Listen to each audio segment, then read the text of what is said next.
بسم اللہ الرحمن الرحیم الحمد للہ نحمده ونستعینه ونستغفره ونؤمن به ونتوکل علیہ ونعوذ باللہ من شرور انفسنا ومن سیئات اعمالنا من يهده الله فلا مضل له ومن يضلله فلا هادي له ونشهد ان لا اله الا الله وحده لا شريك له ونشهد أن سيدنا ومولانا محمدا عبده ورسوله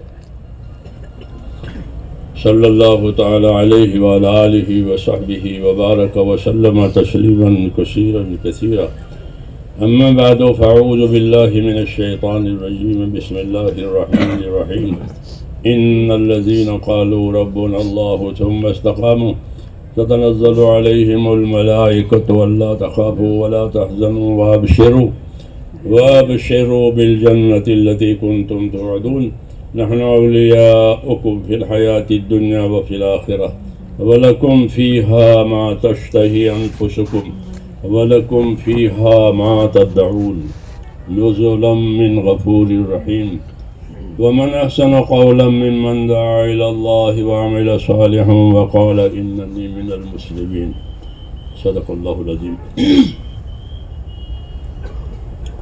بزرگوں اور پیارے بھائیوں، حق تعالی شانہ آپ کے جمع ہونے کو قبول فرماوے آمین، اور اس میں ترقی عطا فرماوے۔ ہمارا جمع ہونا اور ہمارا علیحدہ ہونا یہ ایک خاص مقصد کے تحت میں ہے، اور وہ مقصد ہے کہ اللہ تعالیٰ کا دین زندگیوں میں آ جاوے۔ کتابوں میں تو ہے، کتابوں میں تو ہے، مگر وہ زندگیوں میں آوے۔ یہ اصل مقصود ہے، اصل تقاضا ہے کہ ہمارا دین ہماری زندگیوں میں آ جائے، جس طرح دوائیں جسم میں آ جائے تو وہ اپنا کام کرے گی اندر جا کر۔ آنکھوں کی دوا آنکھوں کے لیے، کانوں کے لیے، پیٹ کے لیے، وہ جا کر کے اپنا کام کرے گی۔ ایسے ہی دین ہے کہ جب کام کرے گا آدمی دین کا، وہ دین کی محنت کرے گا تو وہ دین اندر جا کر اپنا کام کرے گا، دلوں میں جا کر کام کرے گا۔ یہ کیا کام کرے گا کہ ایک تو اندر اللہ تعالیٰ کا یقین پیدا کرے گا۔ ہاں، دین کی دعوت سے، دین کی محنت سے، دینی اعمال سے اندر یقین بنتا ہے دلوں میں، اور یہ تاثیر ہے آدمی کی محنت کی، کہ آدمی محنت کرے گا، جس چیز کی بھی محنت کرے گا اس کا یقین دل میں بیٹھے گا، کیونکہ اگر یقین نہ بیٹھتا تو وہ کام ہی نہیں کرتا کہ کیا لینا ہے۔ ایک کمار ہوتا ہے، کمار کہتے ہو کیا کہتے ہو؟ مٹی کے برتن بناتے ہیں کمار، تو وہ مٹی کے برتن بناتا ہے، مٹی ہے، گارا ہے، کوئی قیمتی سامان، کوئی قیمتی میٹیریل نہیں ہے اس میں، گارا ہے۔ اس گارے پر اس نے محنت لگائی، اپنی کاریگری لگائی، تو ایک شکل تیار ہو گئی، مٹکا بن گیا، مٹکا بن گیا وہ گارا۔ جی ہاں، تو ایسے بہت سے مٹکے بنا کر کے وہ بازار میں بیٹھتا ہے۔ جی ہاں، اور اسے بیچتا ہے۔ کیوں کہ اس کی اس محنت سے اس کے دل میں یہ یقین اور اطمینان جمع ہوا ہے کہ یہ جب بک جائیں گے تو میری حاجتیں پوری ہو جائیں گی۔ کوئی قرض والا آیا کہ آپ نے وہ پیسے دکان کے نہیں چکائے، کمار سے کہے تقاضا کہ آپ نے وہ دکان کے پیسے نہیں دیے، تو کیا کہے گا؟ یہ دیکھو یہ جیسے بک جائیں گے آپ کے پیسے دودھ سے دھو کر دے دوں گا۔ ہمارے دیہاتوں میں ایسا کہتے ہیں کہ تمہارا پیسہ دودھ دھوئی نہیں دے دے۔ تو وہ اس کو اطمینان دلا رہا ہے تقاضے والے کو کہ دیکھو یہ لے کے بیٹھا ہوں، یہ بک جائے پھر آپ کے پیسے آپ کو پہنچ جائیں گے۔ تو یہ کیوں کہہ رہا ہے کہ اس کے دل کے اندر اس کا اپنی محنت، اپنے ہنر کی وجہ سے ایک اطمینان، ایک یقین اپنی محنت کی وجہ سے بنا ہے۔ یہ تو میں نے کمار کی مثال دی، ایسی مثال سب کی ہے کہ بڑی بڑی بلڈنگیں بناتے ہیں، بڑے بڑے فلیٹ بناتے ہیں، وہ بھی ایسے ہی ہے، وہ کمار کی طرح سے یہ فلیٹ بنایا، اب یہ کرایہ پر دیں گے یا بک دیں گے، اتنی رقم آ جائے گی تو یہ کام ہو جائے گا۔ ہاں ایسا ہی ہے کہ اپنی محنت کی وجہ سے اندر ایک یقین کی مایا بنتی ہے۔ اگر یہ یقین کی مایا نہ بنے تو کوئی کام ہی نہ کرے کوئی نہ کرے۔ کھیتی والا بھی کہ اپنی زمین پر اسے محنت کی ہے، اس کو امید ہے کہ جب فصل آئے گی تو اتنی آمدنی ہوگی، اتنی ضرورتیں پوری ہو جائے گی۔ یہ مثال اس لیے دی ہے کہ آدمی کی محنت سے بہت کچھ اللہ بناتے ہیں، اندر یقین بناتے ہیں، باہر شکلیں بناتے ہیں۔ حضرت فرماتے تھے اندر یقین بنتا ہے، باہر شکلیں بنتی ہے۔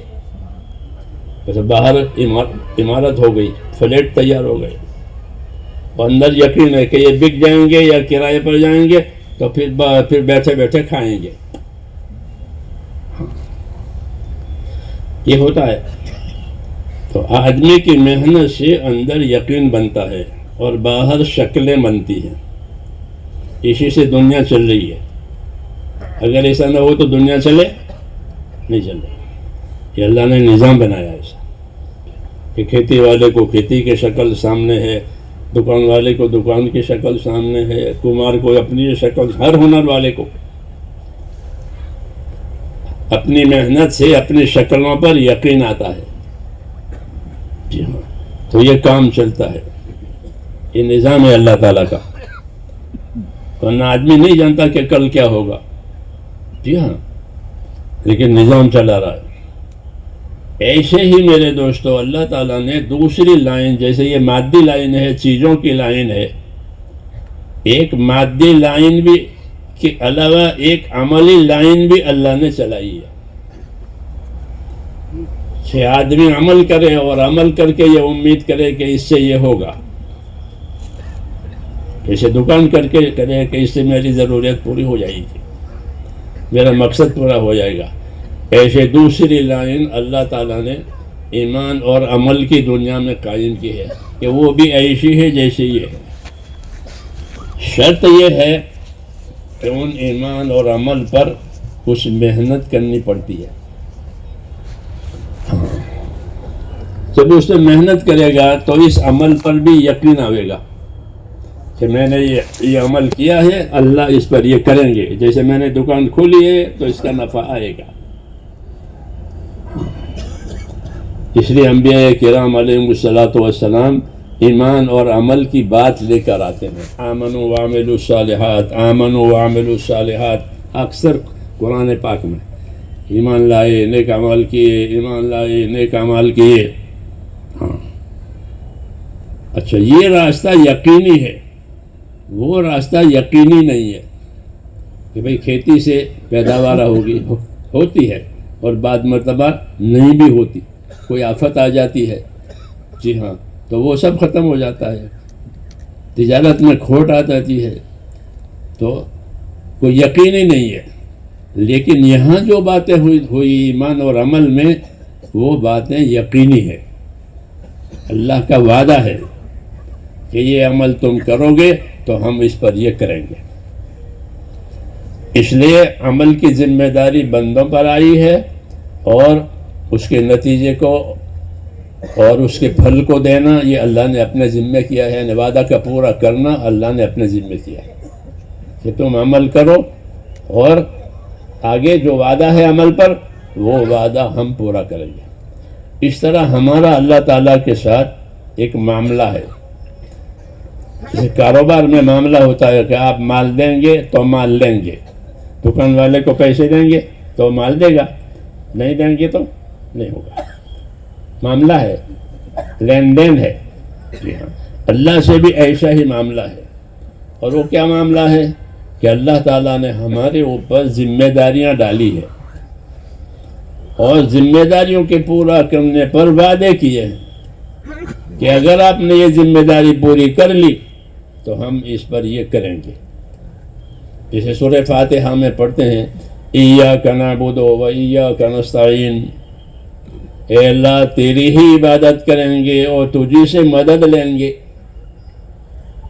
یہ ہے نا، ایاک نعبد و ایاک نستعین، اے اللہ تیری ہی عبادت کریں گے اور تجھے ہی سے مدد لیں گے. تیرے غیر کی عبادت بھی نہیں اور تیرے غیر سے مدد بھی نہیں.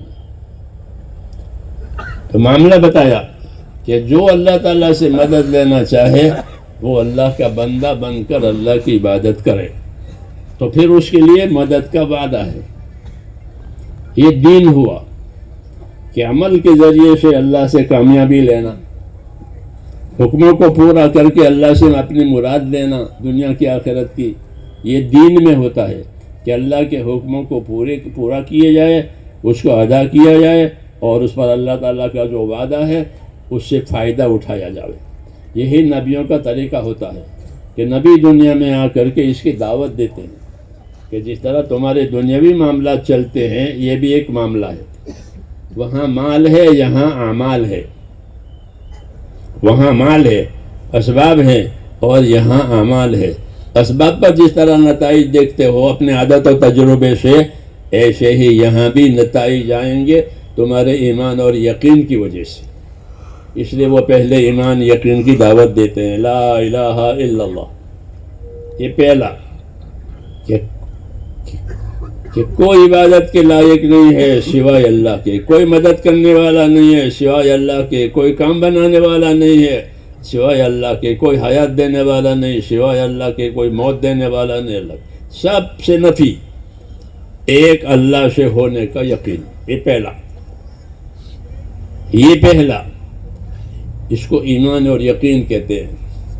یہ سب سے بڑی بنیاد ہے دنیا اور آخرت کی خیر حاصل کرنے کے لیے، کہ ایمان ہو گیا کہ دنیا آخرت کی خیر حاصل ہو گئی. ایمان کی وجہ سے دنیا کا بقا ہے. ایمان کی وجہ سے اس دنیا کا بقا ہے. کہ وہ کیسے؟ کہ ایمان کی وجہ سے بقا ایسا ہے کہ ایک آدمی بھی روئے زمین پر اللہ اللہ کرنے والا رہے گا تو قیامت نہیں آئے گی. کیوں؟ کہ وہ ایک ایمان والا ہے اور وہ اللہ اللہ کر رہا ہے، وہ زیادہ نہیں کرتا، اللہ اللہ کر رہا ہے اپنے ایمان کی وجہ سے.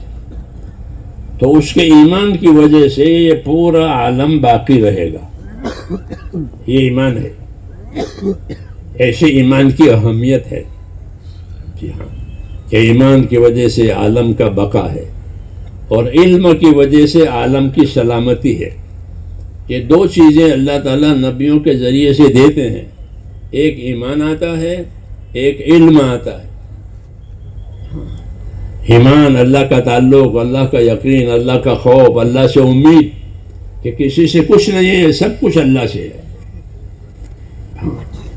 یہ پھر اس ایمان میں ترقی ہوتی ہے، اور وہ ایمان عقیدے میں ہوتا ہے پہلے، اور پھر وہ عقیدہ یقین پر جاتا ہے، اندر یقین بنتا ہے. جیسے میں نے کہا کہ مٹکے بنائے ہو تو یقین بنائے، ایسے ہی جب اس ایمان میں آدمی ترقی کرتا ہے اور ایمان کے تقاضے پورے کرتا ہے، ایمان کے اعمال پورے کرتا ہے اللہ کے حکم کے مطابق اور نبی صلی اللہ علیہ وسلم کے طریقے کے مطابق، تو اندر ان اعمال کی وجہ سے ایک یقین بنتا ہے.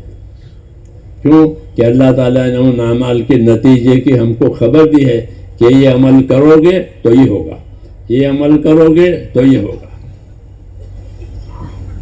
اس لیے ہماری ذمہ داری یہ ہوتی ہے کہ ہم اپنے عمل کو بنائیں.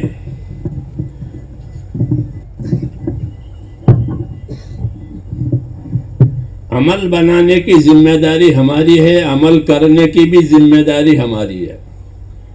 کہ عمل بنانے کے لیے کہ ایک تو ایمان اور یقین چاہیے، اس لیے کہ کافر کے عمل کا کوئی اعتبار نہیں ہے.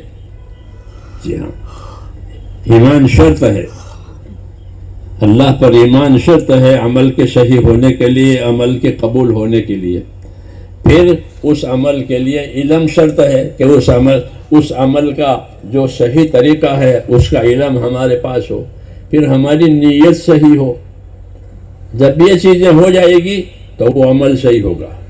پھر اس عمل کی جو مقدار اللہ چاہتے ہیں وہ مقدار پوری ہو جائے گی تو اللہ کا وعدہ پورا ہوگا. یہ ترتیب ہے. یہ نہیں کہ ایک دن کام کیا اور انتظار کرے مدد کا، کیسا نہیں ہے.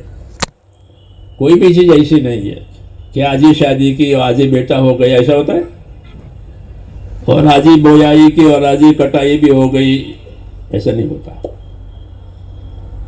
کل شیء عندہ بمقدار.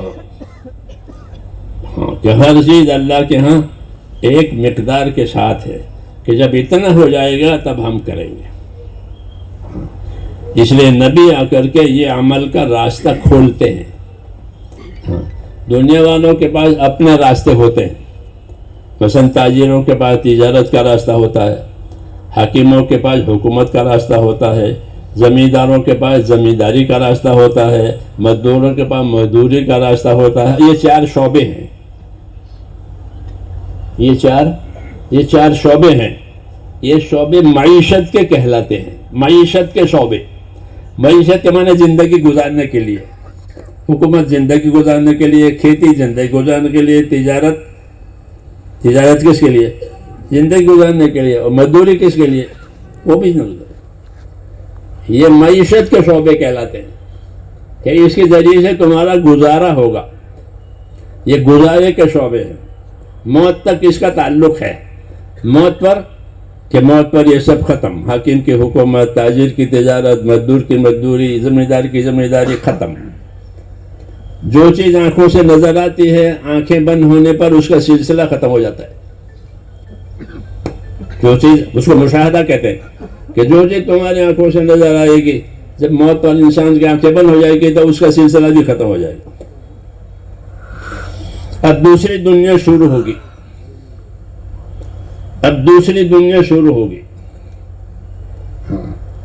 اس دنیا میں کیا چلیں گے؟ اس کا تو سلسلہ ختم ہوا.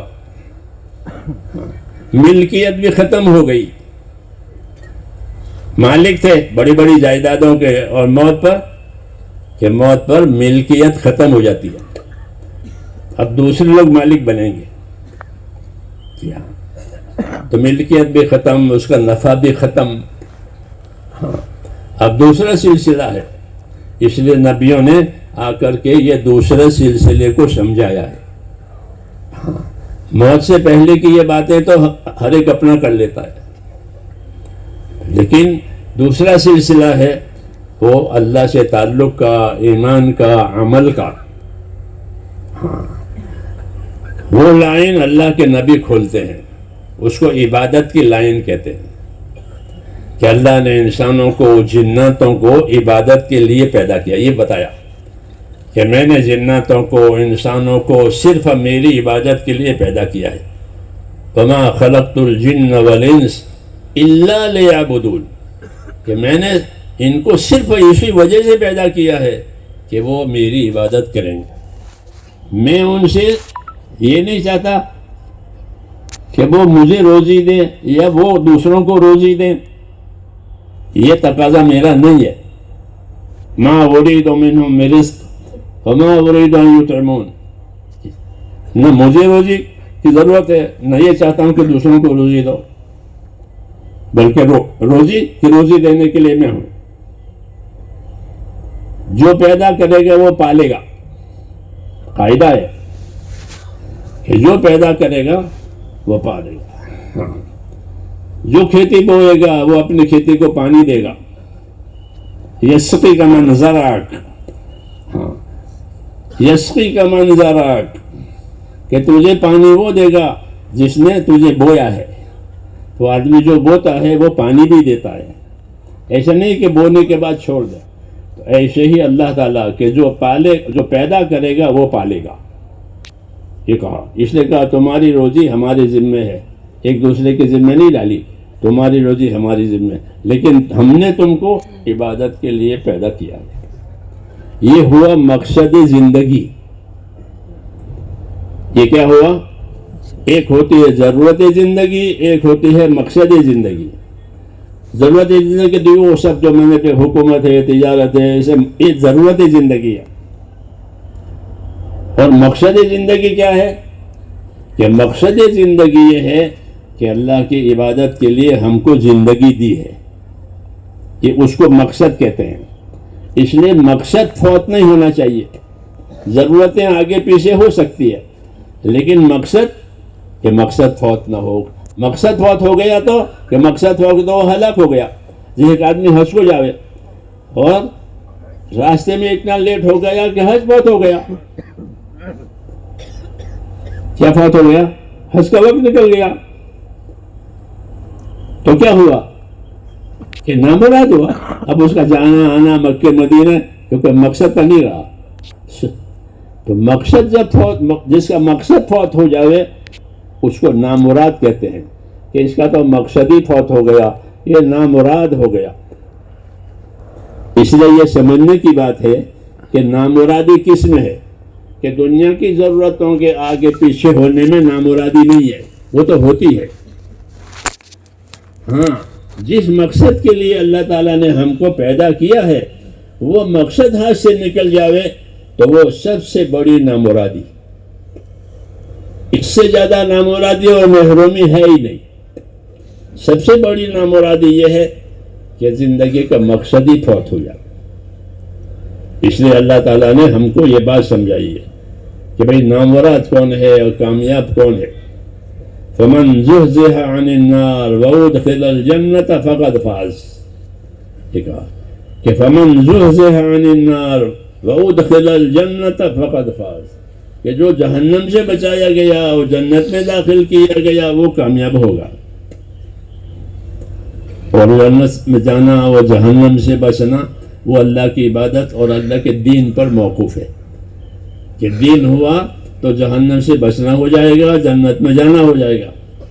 کیونکہ دو ہی جگہ ہے، یا جنت ہے یا جہنم ہے، تیسری جگہ نہیں ہے. مرنے کے بعد تیسری جگہ نہیں ہے. رسول اللہ صلی اللہ علیہ وسلم نے قسم کھا کر کے یہ بات بتائی ہے. کیا بات بتائی ہے؟ یہ بات بتائی ہے کہ والذی نفس محمد بیدہ ما بعد الموت دار الا الجنت او النار. کہ میں اس پروردگار کی قسم کھا کر کے یہ بات کہتا ہوں کہ مرنے کے بعد آدمی کا ٹھکانہ یا جنت بنے گی یا دوزخ بنے گی. تیسری جگہ نہیں ہے، تیسری جگہ نہیں ہے. اس لیے آدمی سوچے کہ میں نے اپنے لیے کیا کیا ہے. ہاں، کہ میں نے اپنے لیے کون سا ٹھکانہ تجویز کیا ہے. میری روش، میری رفتار کس طرف ہے؟ جنت کی طرف ہے، دوزخ کی طرف ہے. وَلْتَنْظُرْ نَفْسٌ مَا قَدَّمَتْ لِغَدٍ. آدمی سوچ لیا کرے کہ آنے والی کل کے لیے کیا تیاری کی ہے. ایک کل آئے گی، اس کل کے بعد پھر کل نہیں ہے، اس کل کے بعد پھر کل نہیں ہے. یعنی موت یا قیامت. یہ ہر آدمی کی موت وہ اس کی قیامت ہے. من مات فقط قامت قیامتہ، کہ جو مرا اس کی قیامت قائم ہو گئی. سمجھ بات آ رہی ہے؟ کہ جو مرا اس کی قیامت تو قائم ہو گئی. قیامت قائم ہونے کا کیا مطلب ہے؟ کہ قیامت قائم ہونے کا مطلب یہ ہے کہ اس نے اپنی زندگی کیسی گزاری ہے وہ اس کا نتیجہ اس کے سامنے آ جائے گا. تو قبر میں انفرادی قیامت ہے اور حشر میں اجتماعی قیامت ہے. قبر میں اجتماعی انفرادی قیامت ہے کیونکہ انفرادی موت ہے. تو انفرادی قیامت ہے. وہ آدمی قبر میں دیکھے گا ایک طرف نماز ہوگی, ایک طرف زکوٰۃ ہوگی, ایک طرف کلمہ ہوگا, ایک طرف دوسرے اعمال ہوں گے, اگر اعمال لے کر گیا ہے تو. یہ نقشہ ہے قبر کا.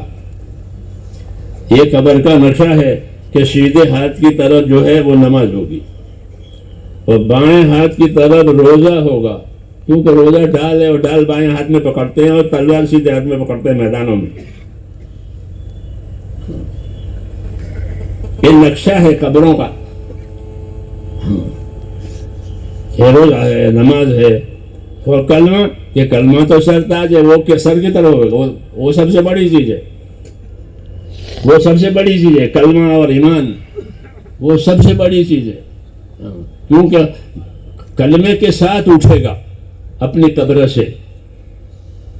اپنی قبر سے کیسے اٹھے گا؟ کلمے کے ساتھ اٹھے گا اگر کلمے کے ساتھ گیا ہے.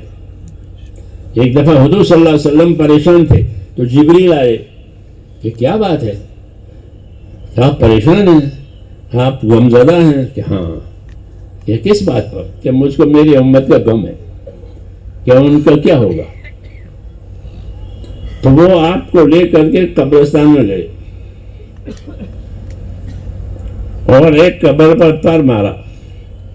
ایک آدمی اٹھا اندر سے کالے چہرے والا, ہائے ہائے کرتا ہوا, واہ ویلا کرتا ہوا.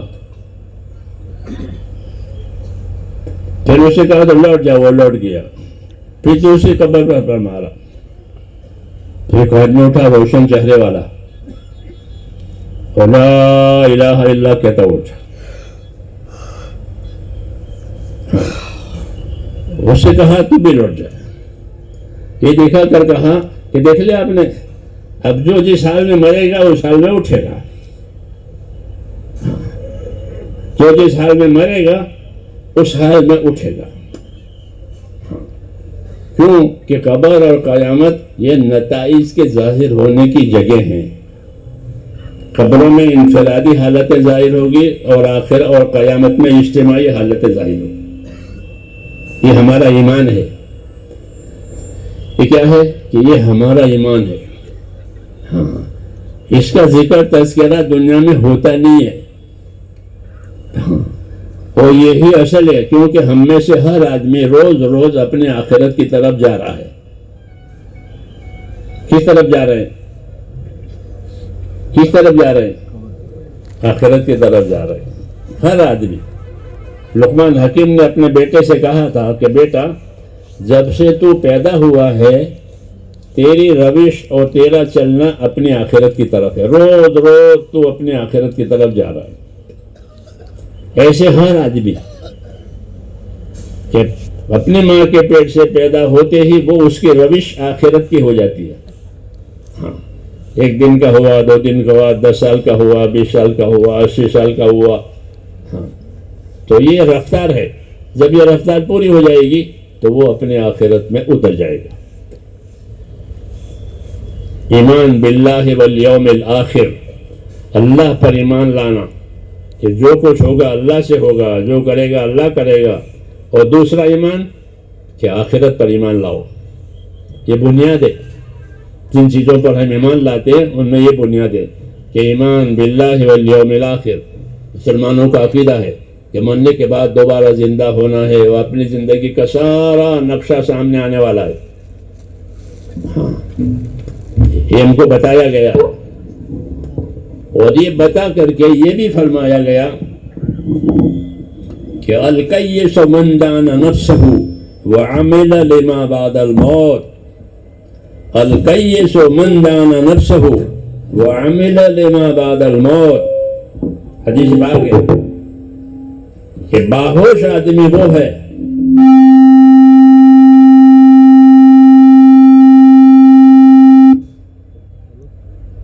آواز نہیں جا رہی.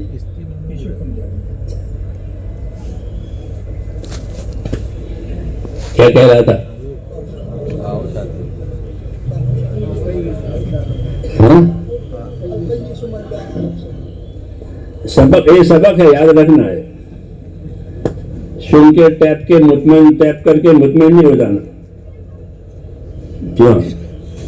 ہاتھوں کا ایسا ہو گیا ہے، سن لیا، ٹیپ کر لیا، بیٹھے بیٹھے سو بھی گئے. یہ تبلیغ ٹیپ کرنا، سونا، سو جانا، اس کو ریلے کرنا، یہ بات صحیح نہیں ہے. یہ بات صحیح نہیں ہے، کیونکہ دین اللہ نے دلوں کے لیے اتارا ہے، مشینوں کے لیے اتارا ہے. اس کو مشینوں میں لے لو.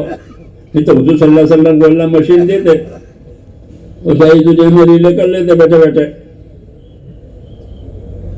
یہ دھوکہ ہے. یہ کیا ہے؟ یہ دھوکہ ہے، رواج ہے، اس سے کوئی کام نہیں بنتا.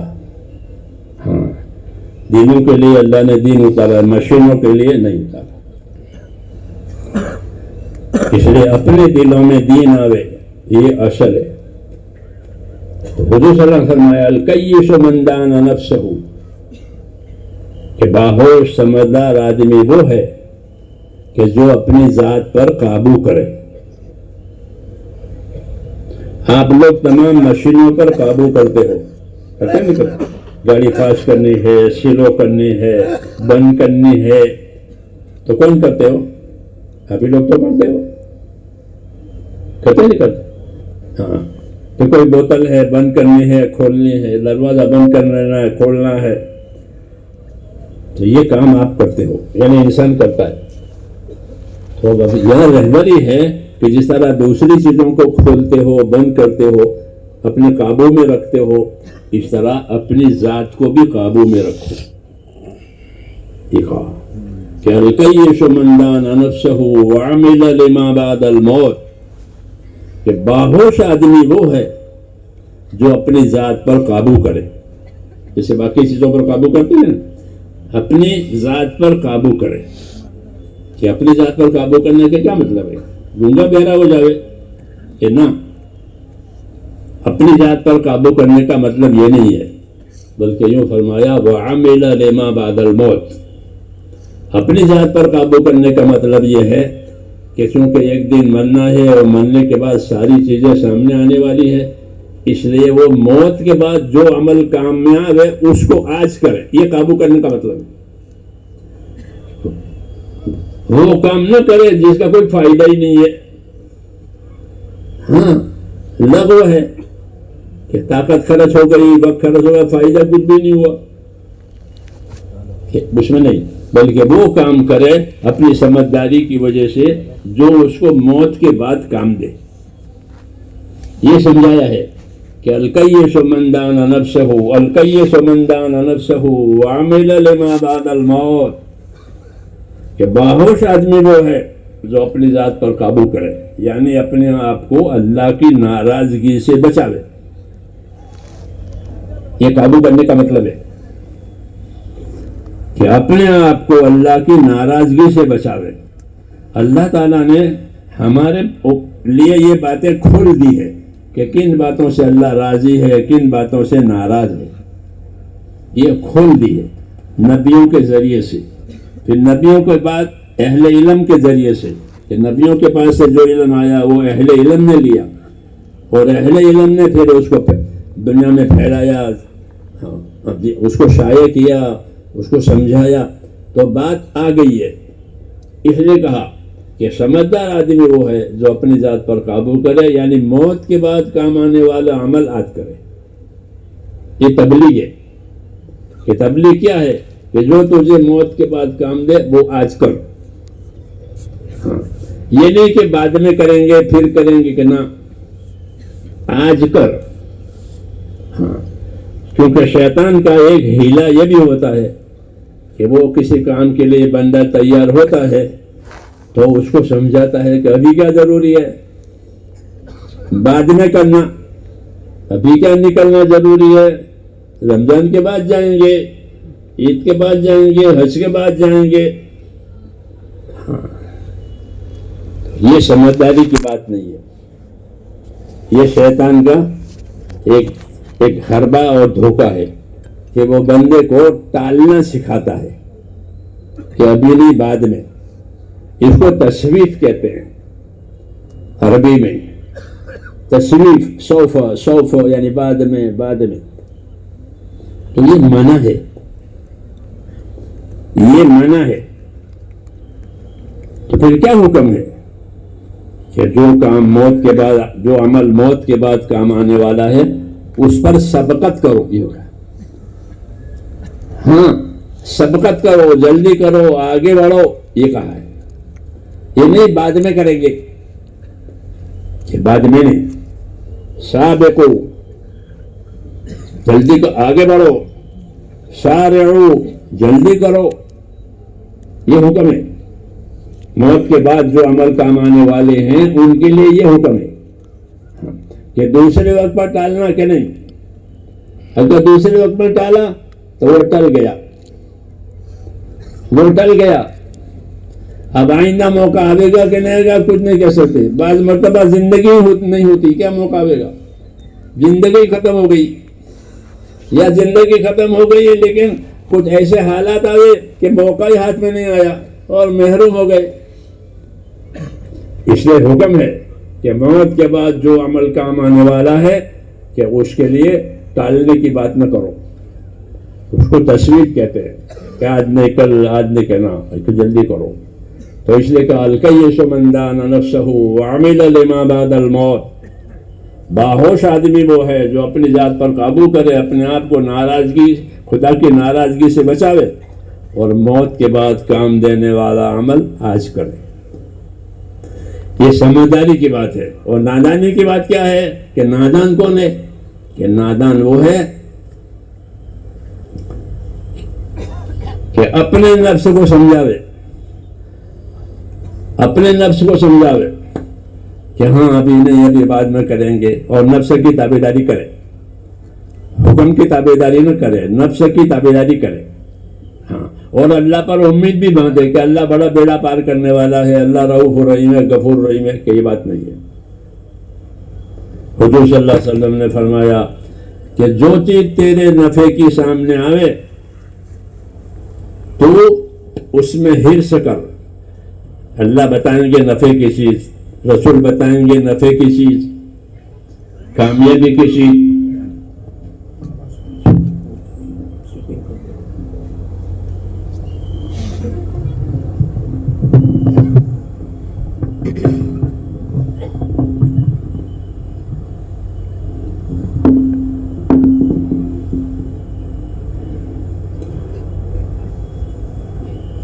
کہ جو چیز تیرے نفع کی ہے اور تجھے نفع دینے والی ہے تو اس کا حریص بن، تو اس کا شوقین بن.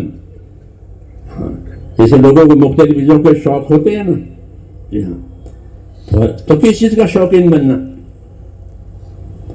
کس چیز کا شوقین بننا؟ تو فرمایا احرص علی ما ینفعک واستعن باللہ. جو چیز تجھ کو نفع دینے والی ہو تو اس کا شوقین بن اور اللہ سے مدد مانگ کہ تاکہ تیرا شوق اللہ پورا کرے. تو جو حقیقی نفع دینے والی چیز ہے میرے دوستوں، وہ ہے کہ جس کی تعلیم اور تربیت ہم کو اللہ کے نبی نے دی ہے. کہ نفع دینے والی چیز کیا ہے؟ کہ لا الہ الا اللہ. یہ سب سے زیادہ نفع دینے والا، سب سے زیادہ نفع دینے والا، کہ جو اس کلمے کے ساتھ مر گیا تو وہ ہمیشہ کے لیے کامیاب ہو گیا، ہمیشہ کی جنت میں جائے گا. ہاں، چاہے 80 برس کفر میں گزرے اور آج کلمہ پڑھا، آج مر گیا. ہاں، کہ اس کا کام ہو گیا. نفع کی چیز تو سب سے زیادہ نفع کی چیز، فرمایا نفع کی چیز کا شوق کرو. تو سب سے زیادہ نفع کی چیز ایک تو ایمان ہے. ہاں، اس ایمان کی خیر خبر لینی ہے میرے دوستوں. ہمارے پاس ایمان نسلی ہے. کیسا ہے؟ نسلی ایمان. یعنی ہمارے باپ دادا الحمدللہ ایمان والے تھے، ان کی برکت سے ہم ان کی نسل میں ایمان والے ہوئے.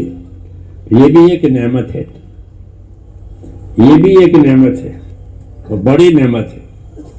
لیکن اس طرح ماں باپ جو جائیداد چھوڑتے ہیں اس جائیداد پر کوئی قناعت نہیں کرتا بلکہ اس کو بڑھاتے ہیں. بڑھاتے نہیں بڑھاتے؟ یہ مکان تو ہمارے دادا کے زمانے کا تھا، پھر کیا ہوا کہ ہمارے ابا نے بنایا اور یہ ہم نے بنایا. ہاں، تو جس طرح دنیا کو ترقی دیتے ہو اس طرح جو ایمان اللہ تعالیٰ نے ہم کو باپ دادوں سے دیا ہے کہ وہ بھی ترقی کا محتاج ہے کہ اپنے ایمان کو ترقی دو. کہ اپنے ایمان کو ترقی دینے سے کیا فائدہ ہوگا، اور ترقی ایمان میں نہیں ہوگی تو کیا نقصان ہوگا؟ میری بات سمجھ آ رہی نہیں؟ ہاں، کہ ایمان میں ترقی ہوگی تو کیا فائدہ ہوگا اور ایمان میں کمزوری ہوگی تو کیا نقصان ہوگا؟ تو یاد رکھو کہ جب ایمان میں نقصان ہوگا، کمزوری ہوگی تو حرام سے بچنا مشکل ہو جائے گا. کیا ہو جائے گا؟ حرام سے بچنا مشکل، کیونکہ حرام میٹھا ہوتا ہے. حرام کیسا ہوتا ہے؟ میٹھا. رشوت کیسی ہوتی ہے؟ بولو. رشوت بہت میٹھی، بغیر محنت کے پیسے آ رہے ہیں. سود اور بیاج میٹھا. ہر حرام میٹھا ہوتا ہے، ہر حرام میٹھا. ہاں، تو اگر ایمان نہیں ہوگا تو مٹھاس کی وجہ سے مکھی جس طرح شہد میں پھنستی ہے یہ اس حرام میں پھنسے گا. مکھی آتے نا شہد پر بیٹھتی ہے پھر اسے اٹھا نہیں جاتا، اس کی ٹانگیں گڑ جاتی ہے اندر، پھر نکل نہیں پاتی وہ شہد میں سے. جی ہاں، ایسے ہوگا کہ ایمان کی کمزوری کی وجہ سے حرام میں سے نکلنا مشکل ہوگا. یہ سمجھنے کی بات ہے کہ بھائی ہم حرام سے کیسے بچیں. حرام تو میٹھا بھی ہے اور بہت ہے، حلال کڑوا بھی ہے اور تھوڑا بھی ہے. حلال سخت ہے اور تھوڑا بھی ہے، اور حرام کہ بہت اور میٹھا. اب کیسے بچے گا؟ کہ وہ بچے گا ایمان کی طاقت سے. اس لیے ایمان میں طاقت پیدا کرنی ہے کہ یہ تو حرام ہے، اور حرام میں پڑھ کر کوئی کامیاب نہیں ہوا. حرام میں پڑھنا گویا کسی حکومت کی سرحد توڑنا. ہر حکومت کی سرحدیں ہوتی ہے، بارڈر میں کوئی داخل ہو گیا بڑا گناہ. ہاں، بغیر پاس کے بغیر اس کے بعد کوئی داخل ہو جاوے بڑا گناہ. کیا بارڈر میں آ گیا؟ پچھلے چند سالوں پہلے 2 یمنی آئے تھے بنگلہ دیش میں جماعت میں. چلو وہ سیدھے سادے، تو کسی نے کہا یہاں شہد اچھا ملتا ہے تو شہد کی تلاش میں چلے، تو ہندوستان کے بارڈر میں داخل ہو گئے. انہوں نے پکڑ لیا بارڈر کے افسروں نے. پھر تو پردیسی تھے، اس لیے اور بھی مسئلہ مشکل ہو گیا کہ بارڈر میں داخل ہو گئے. وہ پاسپورٹ بھی نہیں ہے. پاسپورٹ امانتوں میں رکھ دیتے ہیں ہمارے ساتھی جو مہمان پاسپورٹ والے ہوتے ہیں، ان کے پاسپورٹ وغیرہ امانت میں رکھتے ہیں تاکہ وقت پر ان کو دے. نہیں کچھ چوری ہو گئی کیا ہو گیا، تو پاسپورٹ بھی نہیں تھا اور بارڈر میں داخل ہو گئے. کتنے سالوں تک ان کا مقدمہ چلا. کیوں؟ کہ حد میں داخل ہو گیا، حد توڑ دی. تو ایسے ہی میرے دوستو جو چیز حرام ہے وہ اللہ کی سرحد ہے، اس کے پاس کوئی نہ جاوے. حرام اللہ کی حد ہے، وہاں کوئی نہ جاوے. یہ حکم ہے، تلک حدود اللہ فلا تقربوها. یہ اللہ کی سرحدیں ہیں، ان کے پاس مت جانا. تو حرام سے بچنا حرام سے بچنا، اس کی طاقت ایمان سے ہوتی ہے۔ اگر ایمان میں طاقت نہیں ہے تو حرام میٹھا بھی ہے اور بہت ہی بھی ہے تو حرام میں پھنس جائے گا، اور حرام میں پھنسنا ایسا جیسا سرحد میں داخل ہوگا۔ اس لیے ایمان میں طاقت پیدا کرنی پڑتی ہے تاکہ اللہ کے حرام سے بچے۔ دوسرا، ایمان میں طاقت پیدا کرنی پڑتی ہے تاکہ اللہ کے فرائض ادا ہو جائیں۔ اللہ نے دو چیزیں کی ہے، ایک فرائض ہے، نماز، روزہ، زکوٰۃ، حلال کمائی وغیرہ، یہ فرائض ہے، یہ فرض ہے، یہ فرض ادا ہونے چاہیے۔ اس کے مقابل کی چیزیں حرام ہیں تو حرام سے بچنا چاہیے، ان چیزوں کو ادا کرنا چاہیے، ان سے بچنا چاہیے۔ تو بچنے کی طاقت بھی چاہیے اور فرائض کو ادا کرنے کی طاقت بھی چاہیے۔ اور آدمی کمزور ہے، اس کا نفس ہے وہ برائیوں کی طرف لے جاتا ہے۔ ان النفس لامارۃ بالسوء، نفس کہاں لے جائے گا؟ کہ برائیوں کی طرف لے جائے گا۔ اس لیے اس کو اپنے اندر ایمانی قوت پیدا کرنی پڑتی ہے کہ اپنے دل میں اللہ کا اتنا ڈر پیدا کرے کہ جو اس کو حرام سے بچاوے، اتنا ڈر پیدا کرے کہ فرائض فوت نہ ہو۔ نماز کے وقت میں نماز پڑھے، زکوٰۃ واجب ہے تو پائی پائی کی زکوٰۃ دے، روزہ آیا ہے تو روزے ادا کرے، حج آیا ہے تو حج ادا کرے، حلال کھاوے، حرام سے بچے۔ یہ سب فرائض ہے۔ ان فرائض کو ادا کرنے کے لیے ایمانی طاقت چاہیے۔ سمجھ میں آئی نا بات؟ اللہ نے ایمان دیا ہے کہ فرائض ادا کرنے سے یہ ہوگا، اور فرائض چھوڑ کر حرام میں پڑنے سے یہ ہوگا کہ فرائض ادا کرنے سے کیا ہوگا؟ تو یہ بتایا گیا ہے کہ بندہ اللہ کی رحمتوں سے جو قریب ہوگا وہ فرائض کے ادا کرنے سے قریب ہوگا۔ اللہ کی رحمتوں سے اس کی زندگی قریب ہوگی۔ وہ کس صورت میں ہوگی؟ جب کہ وہ اللہ کے فرائض ادا کرے، نماز کو نماز کے وقت پر ادا کرے، ہاں جیسے حکم ہے۔ ایسے ہی زکوٰۃ یہ غریب کا حق نہیں ہے، یہ تو اللہ کا حق ہے۔ غریب کا کیا ہے کہ بیچارے کا؟ بلکہ مال میں جو زکوٰۃ واجب ہوئی ہے وہ اللہ کا حق ہے۔ اللہ کہے گا کہ میرے لیے اتنا نکالو، پھر میں جہاں کہوں وہاں دے دو۔ سمجھ میں آئی نا بات؟ ہاں، تو زکوٰۃ جو ہے وہ اللہ کا حق ہے، جیسے نماز اللہ کا حق ہے۔ غیر خدا کے لیے نماز نہیں پڑھی جاتی ہے، کسی غیر کے لیے، کیونکہ عبادت ہے نماز، وہ اللہ ہی کے لیے پڑھی جائے گی۔ اس لیے زکوٰۃ وہ بھی اللہ ہی کے لیے ادا کی جائے گی، وہ بھی اللہ کا حق ہے۔ ہاں، یہ اللہ نے کہا ہے کہ جب تم اپنے مال کی زکوٰۃ نکالو تو اتنے آدمیوں کو دو۔ 8 قسم کے لوگ قرآن شریف میں ذکر کیے ہیں زکوٰۃ لینے والے۔ کیا لینے والے؟ زکوٰۃ کون لے گا تمہاری، اور تم زکوٰۃ کس کو دو گے؟ تو 8 قسم کے لوگ قرآن شریف میں بتائے ہیں کہ ان کو دینا، ان کو دینا، ان کو دینا، ان کو دینا۔ تو فرائض کی بات میں کر رہا ہوں کہ فرائض کے ادا کیے بغیر کوئی خدا سے قریب نہیں ہوگا۔ نماز ہو، زکوٰۃ ہو، اس لیے اس کے احکامات بتائے ہیں، اس کی فضیلتیں بتائی ہیں کہ اپنے مالوں کی زکوٰۃ نکالو۔ جس مال کی زکوٰۃ نکالی جائے گی وہ آگ سے اور پانی سے وہ مال محفوظ رہے گا، وہ مال محفوظ رہے گا۔ جی ہاں، اور جو زکوٰۃ نکال جائے گی اللہ اس کا بدل دے گا۔ یہ فضیلتیں ہیں کہ وَمَا أَنفَقْتُم مِّن شَيْءٍ فَيُخْلِفُهُ، کہ جو تم خرچ کرو گے اللہ اس کا بدل تمہیں چکائے گا، کھوٹ میں نہیں اتارے گا اللہ۔ اس نے اس کی فضیلتیں بتائی، اس کے احکام بتائے۔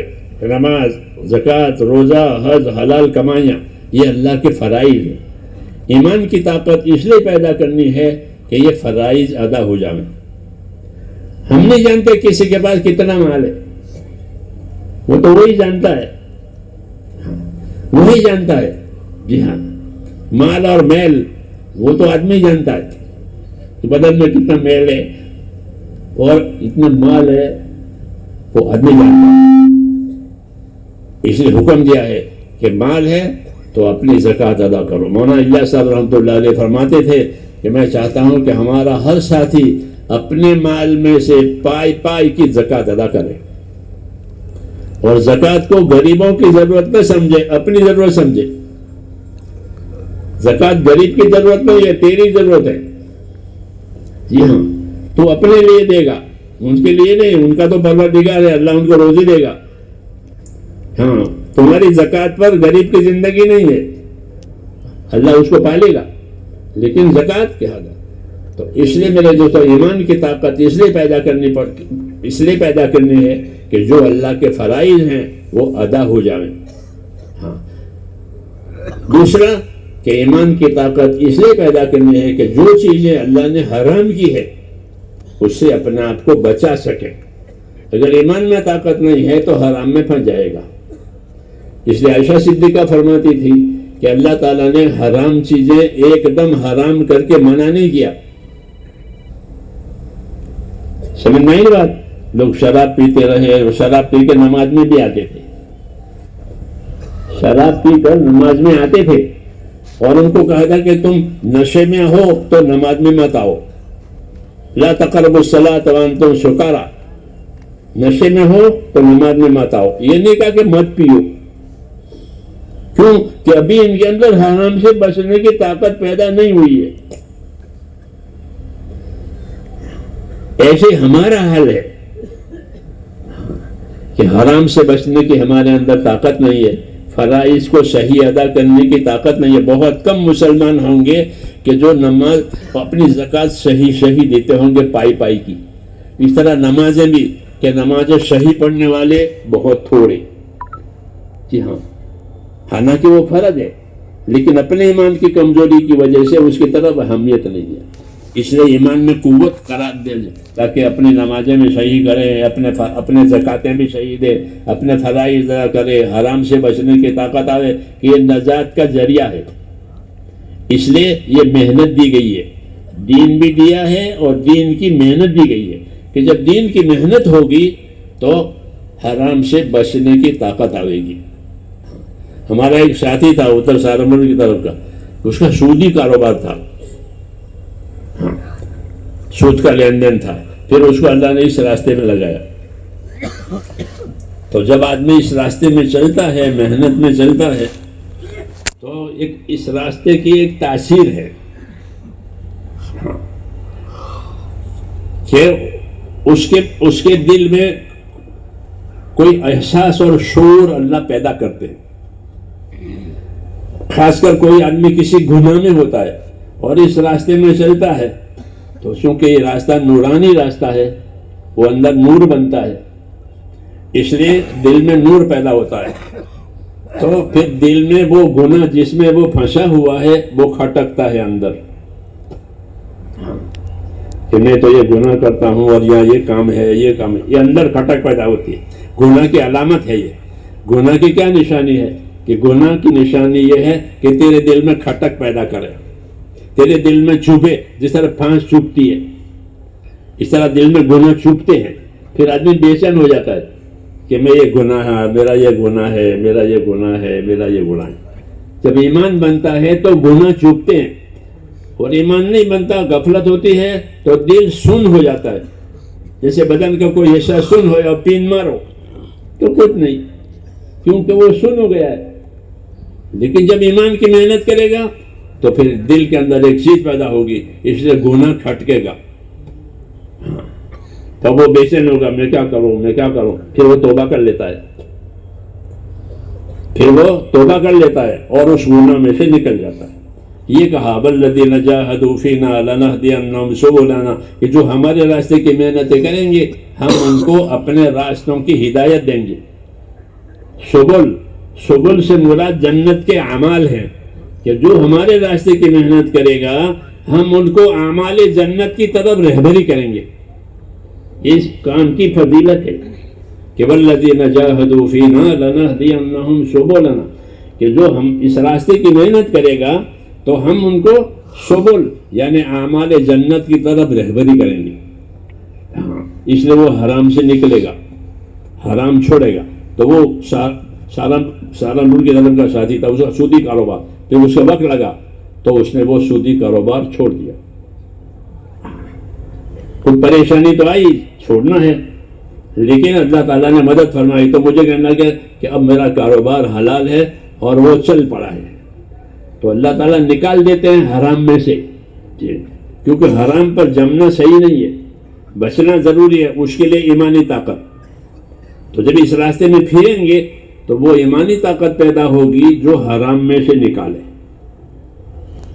دوسرا کہ وہ طاقت پیدا ہوگی جو فرائض ادا کرا رہے. ایک ساتھی تھا ادھر ساؤتھ انڈیا کا, اس نے 18 برس کی زکوٰۃ دی 4 مہینے گزارنے کے بعد.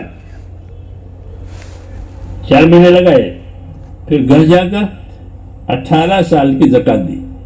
کیوں کہ میں 18 سال سے مالدار ہوں. بلڈر تھا, بلڈر تو بہت کماتے ہیں,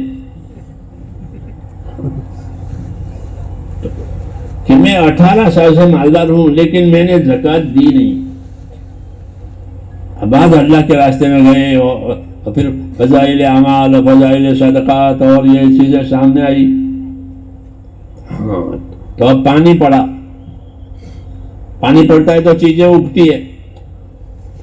جی ہاں, تو دل پر پانی پڑا. ہاں تو اب وہ اندر احساس پیدا ہوا کہ میں مالدار ہوں اور میں نے زکوٰۃ نہیں دی ہے. ہاں تو اب زکوٰۃ دینے کی طاقت آ گئی. 1 سال کی بھی زکوٰۃ نہیں دی, اب 18 سال کی زکوٰۃ دے رہا ہے. ہاں 1 سال کی دیتا تو 18 سال کا تھوڑا باقی رہتا, لیکن اب ایمان میں اتنی طاقت پیدا ہو گئی کہ 18 سال کی زکوٰۃ دی. ہمارے علاقے میں ایک آدمی تھا, اس نے 20 برس کی نمازیں قضا پڑھی. اس کو تو میں پہچانتا ہوں, اس کو میں نہیں پہچانتا. اس کو تو میں پہچانتا ہوں جس نے 20 برس کی نمازیں قضا پڑھی ہے. نماز نہیں پڑھی 20 سال تک. ہاں تبلیغ میں تو لگے, لیکن پہلی نمازیں بہت لوگوں پر باقی ہے. تبلیغ میں لگنے سے پہلے کی نمازیں بہت لوگوں پر باقی ہے. صاحب ترتیب تو بہت کم ہے. جانتے ہو صاحب ترتیب کس کو کہتے ہیں؟ صاحب ترتیب اس کو کہتے ہیں کہ بالغ ہونے کے بعد کوئی نماز میرے اوپر باقی نہیں ہے. اس کو صاحب ترتیب کہتے ہیں. جماعتوں میں ہیں ایسے لوگ جو صاحب ترتیب ہے کہ بالغ ہونے کے بعد سے لے کر کے تو ہمارے اوپر کوئی نماز باقی نہیں, جو باقی تھے وہ پڑھ لی. تو ایمان میں طاقت آنے کی وجہ سے ایک تو حرام سے بچنے کی طاقت پیدا ہوتی ہے, یہ فرائض کی ادا کرنے کی طاقت پیدا ہوتی ہے. اس لیے میں نے یہ کہا کہ اس نے 18 سال کی زکوٰۃ دی, اس نے 20 برس کی نمازیں قضا پڑھی.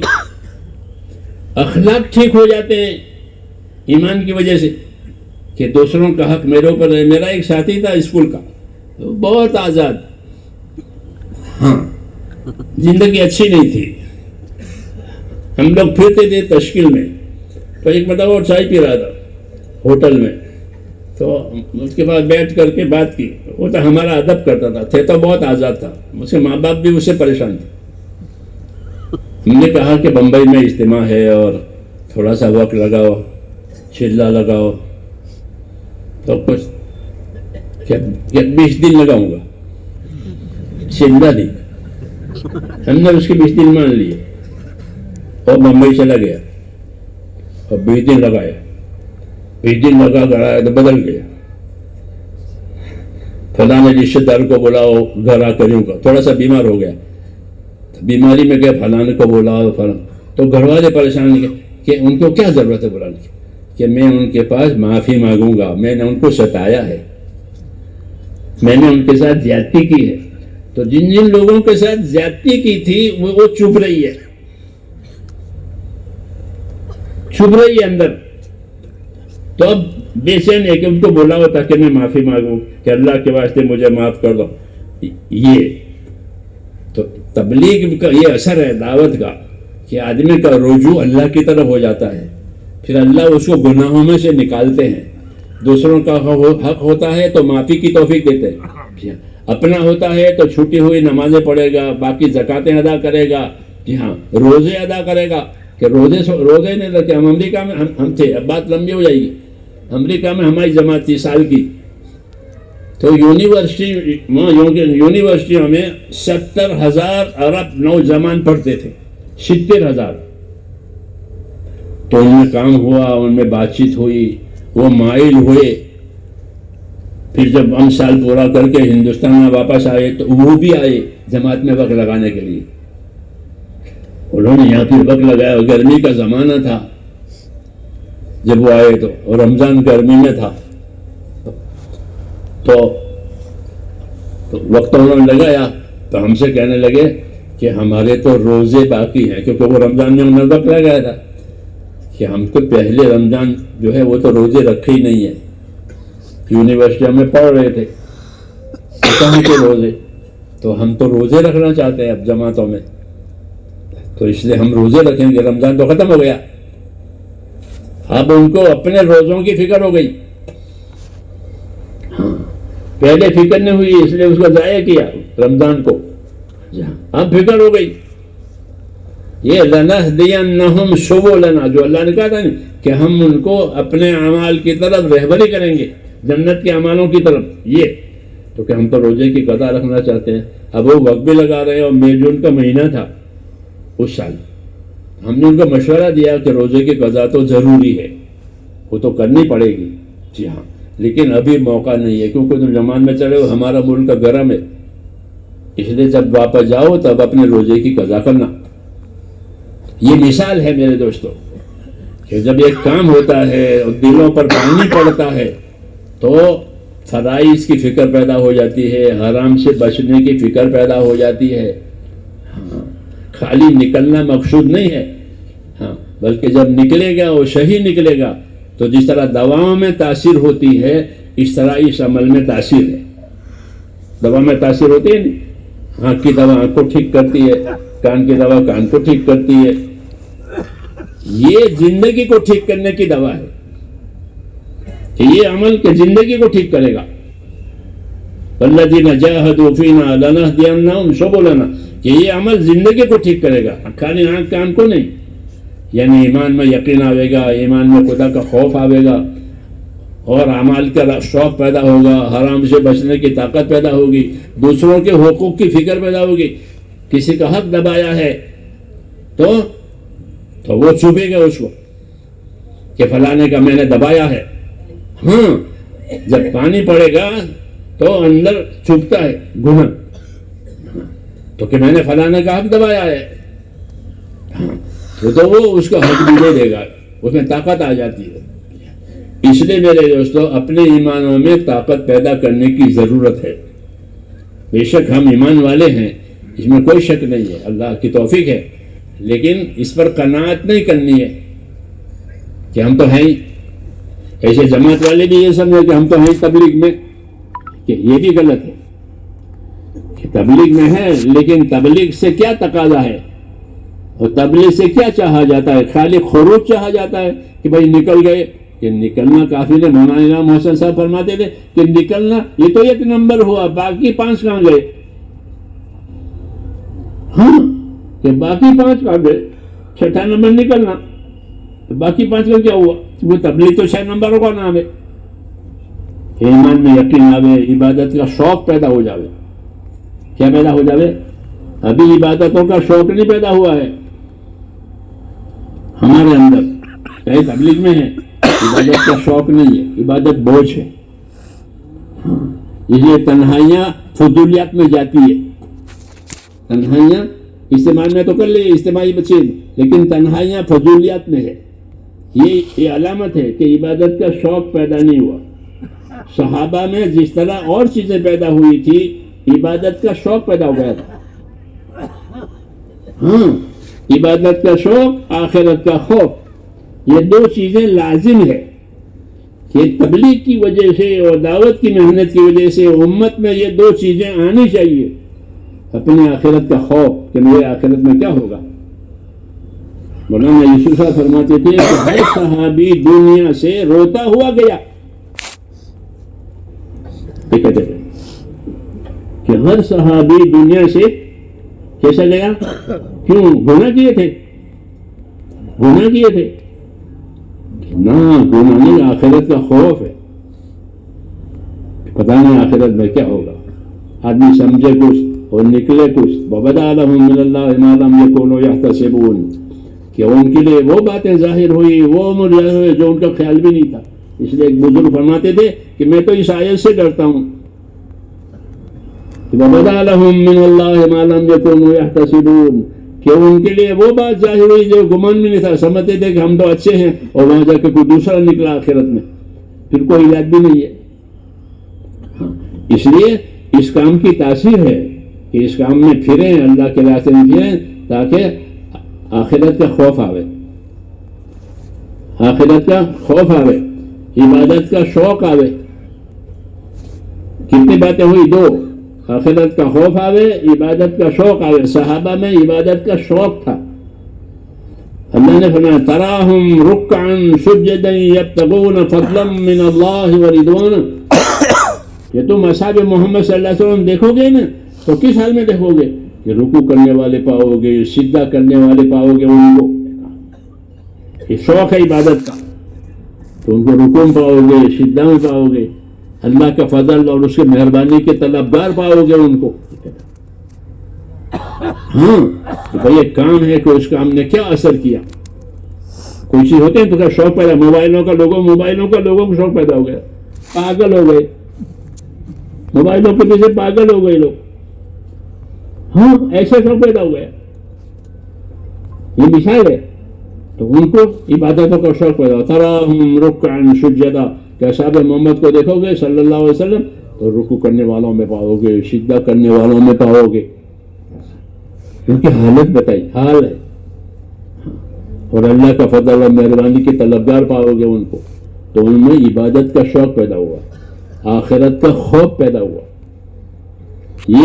یہ اصل چیزیں ہیں کہ بھئی دعوت اور تبلیغ جو نبیوں کا کام روزانہ کہتے ہیں کہ اس کام سے کیا پیدا ہوگا، کہ یہ پیدا ہوگا کہ آخرت کا خوف پیدا ہوگا، ہر آدمی اپنی آخرت بنانے کی فکر میں لگے گا۔ کوئی مل گیا نہیں، حضرت فرماتے تھے کہ ہر صحابی دنیا سے روتا ہوا گیا، کیوں روتا ہوا گیا؟ کچھ کالے کام کیے تھے کہ نہ، کالے کام نہیں کیے تھے، اللہ کا خوف ہے، کام کی وجہ سے ڈر پیدا ہوا، آخرت ہے، اللہ ہے، کیا جواب دیں گے، یہ پیدا ہونا چاہیے، یہ اس کی تاثیر ہے یہ کام کی، کہ اس سے آخرت کا خوف پیدا ہوتا ہے، تو پھر آدمی سیدھا ہو جاتا ہے اپنی آخرت بننے کے، کیونکہ موت کا تو کوئی بھروسہ نہیں کب آئے، اس لیے وہ سیدھا ہو جاتا ہے، ایک کام کا اثر ہے۔ اس لیے یہ چیزیں ہمارے اندر میرے دوستوں پیدا ہونی چاہیے، یہ روٹین نہیں ہے، رواج نہیں ہے، یہ کام ہے، اس کے اثرات ہیں کہ فضائل ادا ہو جائیں گے، حرام سے بچنا نصیب ہو جائے گا، حقوق ادا کرے گا، اور آخرت کی فکر کے ساتھ زندگی گزارے گا۔ ہاں یہ اس کام کا اثر ہے، ایسا مبارک کام ہے یہ، اس لیے اس کام کو صحیح طریقے سے کرنا بھی ہے، کرانا بھی ہے، اس کی دعوت بھی دینی ہے، اور گھبرانا نہیں ہے۔ بعض مرتبہ حالات بھی آتے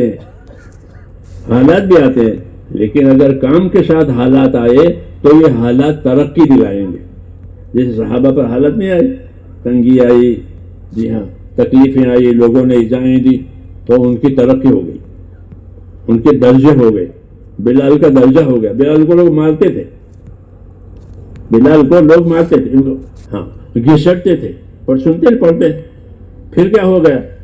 پھر ان کی ترقی ہو گئی، جب حضور صلی اللہ علیہ وسلم کے خاص آدمی ہے، ہاں خاص آدمی ہے حضور صلی اللہ علیہ وسلم کے، حضور صلی اللہ علیہ وسلم نے فرمایا بلال کیا عمل کرتے ہو؟ میں نے خواب میں دیکھا ہے کہ تم میرے آگے آگے جنت کی طرف جا رہے ہو۔ یہ ایسے عمل کرتے تھے کہ اللہ کے نبی کو ان کی کرامتیں دکھائی جاتی تھی، تو یہ کیوں؟ کہ ان کے عمل کی وجہ سے۔ اس لیے میرے دوستو اپنی اپنی زندگیوں کو بنانا ہمارے ذمے ہے، ایک کہ اپنی زندگی بناؤ، گزرنا ہمارے ہو تو گزرے گی، سورج نکلے گا ڈوبے گا، پہلا مہینہ دوسرا مہینہ 2000 یہ 2000 وہ تو گزرے گا، وہ تو ہمارے قابو میں نہیں ہے. لیکن زندگی کو بنانا یہ ہمارے قبضے کی بات ہے کہ اپنی زندگی کو بناؤ، ایمان والی، اعمال والی، اخلاق والی، اخلاص والی. یہ مطلب بنانے کا ہے، یہ مطلب ہے بنانے کا کہ زندگی ایمان والی، اعمال والی، اخلاق والی، اخلاص والی، اللہ سے تعلق والی. کہ کوئی مسئلہ پیش آئے کہ اللہ سے مانگیں گے، اللہ سے مانگیں گے. اللہ نے کہا ہے کہ مجھ سے دعا کرو میں قبول کروں گا. تو دعا پر اور اللہ کے وعدوں پر یقین آتا ہے. کوئی مسئلہ آیا کہ اللہ سے مانگیں گے، 10 دفعہ مانگیں گے، 1 دفعہ نہیں 10 دفعہ مانگیں گے، اللہ نے وعدہ کیا ہے. تو اس طریقے سے ایمان میں ترقی ہوتی ہے تو دلوں میں اطمینان آتا ہے کہ ہاں یہ کام کا فائدہ ہے. دوسرا کہ جب عمومی حالت ہماری سدھر جاتی ہے تو ہمارے عمومی حالات بھی اچھے ہو جاتے ہیں. عمومی حالتیں ہماری اچھی ہو گئی تو ہمارے عمومی حالات بھی اچھے ہو جائیں گے. اللہ نے حالات کے بننے کا تعلق بھی دین سے رکھا ہے کہ مسلمانوں میں عام دینداری آ گئی تو ان کی عام حالت ٹھیک ہو جائے گی. ہاں، اور اگر یہ بات نہیں ہے کہ عام کہ دین کے اعتبار سے کمی کوتاہی ہے تو پھر عمومی حالات بھی بگڑتے ہیں. جی ہاں، اس لیے حالات کے بگڑنے کا تعلق بھی دین سے ہے کہ ہماری اجتماعیت اللہ کے دین کے لیے، نصرت کے لیے، اور ہماری انفرادیت استقامت کے لیے. انفرادی زندگی میں ہر آدمی استقامت کے ساتھ رہے، پابند رہے، فرائض کا، حرام سے بچنے کا، حقوق ادا کرنے کا اپنے آپ کو پابند کرے انفرادی زندگی. اور اجتماعی زندگی میں اپنے آپ کو دین کی مدد کے لیے جان مال سے تیار رہے. یہ ہمارا کام ہے کہ اجتماعی زندگی میں ہم اپنی جان مال کے ساتھ نصرت کریں گے اپنی طاقت کے مطابق، اور انفرادی زندگی میں پابند رہیں گے. تو اس سے انفرادیت بھی صحیح ہوگی اور اجتماعیت بھی صحیح ہوگی. یہ کام کا مقصد ہے کہ ہماری اجتماعیت بھی صحیح ہو جائے، ہماری انفرادیت بھی صحیح ہو جائے. ہاں، جب بھی بات صحیح ہوگی تو اللہ تعالیٰ دنیا میں برکتیں دے گا. کیا دے گا؟ برکتیں دے گا. جیسا ثواب دے گا ایسا برکتیں دے گا. وَلَوْ أَنَّ أَهْلَ الْقُرَىٰ آمَنُوا وَاتَّقَوْا لَفَتَحْنَا عَلَيْهِمْ بَرَكَاتٍ مِّنَ السَّمَاءِ وَالْأَرْضِ. یہ شہروں میں رہنے والے، دیہاتوں میں رہنے والے لوگ اپنی زندگی ایمان اور تقوی والی بنائیں گے تو ہم ان کو آسمان سے بھی برکت دیں گے اور زمین سے بھی برکت دیں گے. برکت دیں گے پھر بدلہ بھی دیں گے. مسلمان کو برکت بھی ملتی ہے، بدلہ بھی ملتا ہے. نماز کی برکت بھی ہے، نماز کا بدلہ بھی ہے. زکوٰۃ کی برکت بھی ہے، زکوٰۃ کا بدلہ بھی ہے. برکت دے کر حالات آسان کر دیں گے. جب برکت ہوتی ہے تو حالات آسان ہو جاتے ہیں. ہاں، اور جب برکت چھینی جاتی ہے تو الجھن کھڑی ہو جاتی ہے. جب ناراض ہوتے ہیں تو برکت نہیں دیتے، پھر الجھنیں زندگیوں میں رہتی ہے. اور جب ایمان تقویٰ آتا ہے تو برکتیں ملتی ہیں، پھر دنیا کے مسائل آسان ہو جاتے ہیں. اس لیے کہا ہم ان کو برکتیں دیں گے. تو ہمارے لیے تو برکت کے بھی وعدے ہیں اور بدلے کے بھی وعدے ہیں، دونوں، دین دنیا آخرت. اس لیے میرے دوستو اپنے آپ کو اس کام کے لیے تیار کرنا ہے، کیونکہ یہ تو زندگی کا اصلی کام ہے. باقی تو حاجتیں، ضرورتیں ہیں، کھانا پینا، شادی کرنا، مکان بنانا، یہ تو حاجت ہے، وہ تو ہے ہی، ہر ایک کے ساتھ ہے. اللہ کو مانے نہ مانے اس کی حاجت ہے ہر ایک کے ساتھ، لیکن یہ تو ہمارے ذمہ ہے. اس لیے جتنی زندگی ہماری دینی ہوگی اتنی اللہ کی رضامندی اور اللہ کا فضل اور اللہ کی مدد ہوگی. دعاؤں میں قبولیت آئے گی، اسباب میں برکت آئے گی، دلوں میں چین آئے گا. ہاں، یہ وعدے ہیں سب یہ.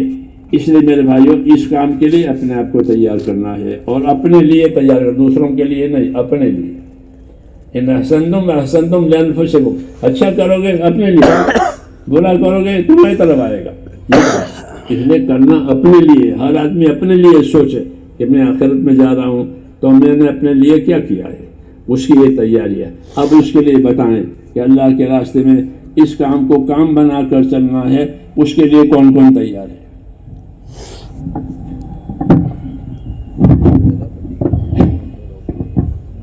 ہاں بھائی دوستو، بھئی یہ اٹھنے کی فضا نہ بناوے. یہ ہم سب نیت کریں کہ انشاءاللہ جب تک کہ تشکیل مکمل نہیں ہوں گی ہم سب اپنے آپ کو جمائیں گے. بھائی بیٹھیں گے انشاءاللہ، بھائی آخر تک بیٹھیں گے. ماشاءاللہ پورے دھیان اور توجہ کے ساتھ ہم نے بات کو سنا ہے. اب ایک بات کی دوستو بزرگوں کہ یہ پورا مجمع نیت کرے کہ انشاءاللہ ہم سب 4 مہینے لگائیں گے.